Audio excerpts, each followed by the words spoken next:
Good morning, Northside. I want to provide you with information from Chapter 4. The title of Chapter 4, we're going to be dealing with the Industrial Revolution, industrialization, and nationalism. So we're going to just kind of read a little bit about what this chapter is going to be dealing with. This is from 1800 to 1870.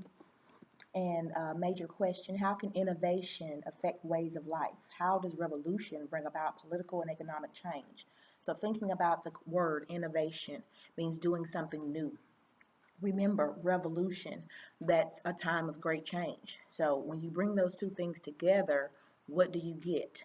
That is basically what's going to happen here in this chapter.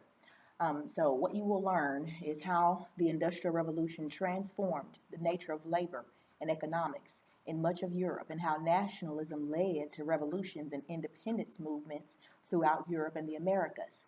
Why does this matter? Today, changes and innovations come rapidly, and there are noticeable changes over just the course of a generation. This process of swift change began in the early 1800s with the Industrial Revolution. Governments, too, began to change. Democracies and representative governments began to spread across Europe and the Americas as the forces of liberalism and nationalism, freed by decades of war and revolution, could no longer be easily quieted. How will you know that you learned this? You'll be able to identify the industrial innovations and political movements that influenced economic development and political reform and revolution. So basically, you're going to be learning about the things that we just got through dealing with. Why were the people upset and started rioting and going in the street and burning things down? Remember the French Revolution? Why were they throwing tea off of the boat into the water during the American Revolution and the Boston Tea Party? Why did somebody declare independence from their mother country, as in the American Revolution? People get sick and tired of stuff. And the more people get upset and have issues that they don't feel those issues are heard, then they begin to revolt or rebel. And those things often lead to war, and those wars can last for years, but then there's always an aftermath. At the end of it, then what? Okay, so that's where we're going to go into in this particular chapter. There's definitely some information that I want you to listen to from section 1. Okay, the first, global economic system. As the number of European colonies grew in the 1500s and 1600s, volume and area of European trade also grew, beginning a process that led to a world economy.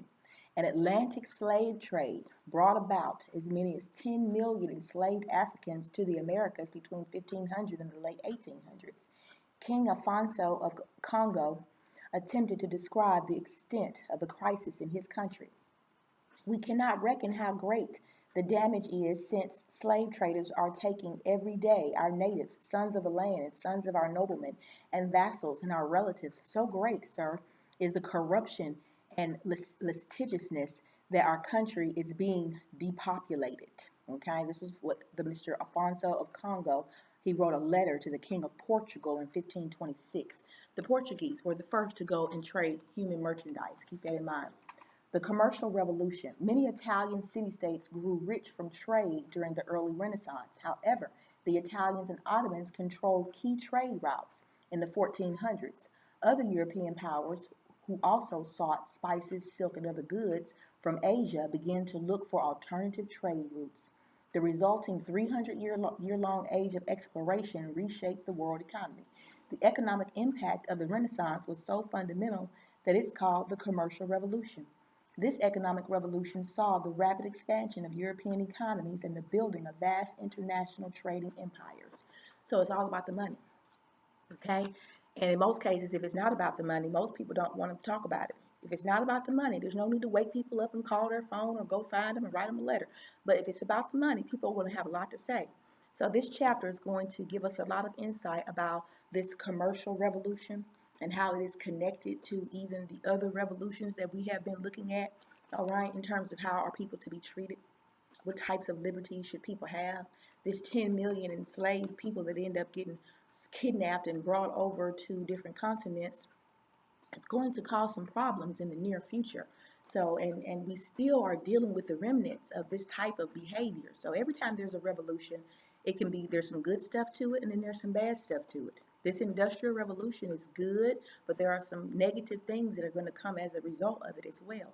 People are going to have a higher demand for more goods, and the cheaper you can make those goods, the more you need workers to make it cheap. And this is where slavery comes in. Well, we don't want to have to pay them. We just want to have to make them work and make us rich. Okay? So things can change dramatically due to one or two little reasons. And you have to look at the connection. Okay? How and when did that happen and what happened as a result of that? So that's where we're going with chapter 4. There'll be some more information that I'll be sharing with you. I hope you took notes on the things that I just got through reading about this letter from the gentleman from the Congo, the word commercial revolution. Keep that in mind. And basically those essential questions. I'm going to be asking more questions about those essential questions, or the main thing that we're trying to get out of this chapter is about innovation and how it affects ways of life, and how does revolution bring about political and economic change.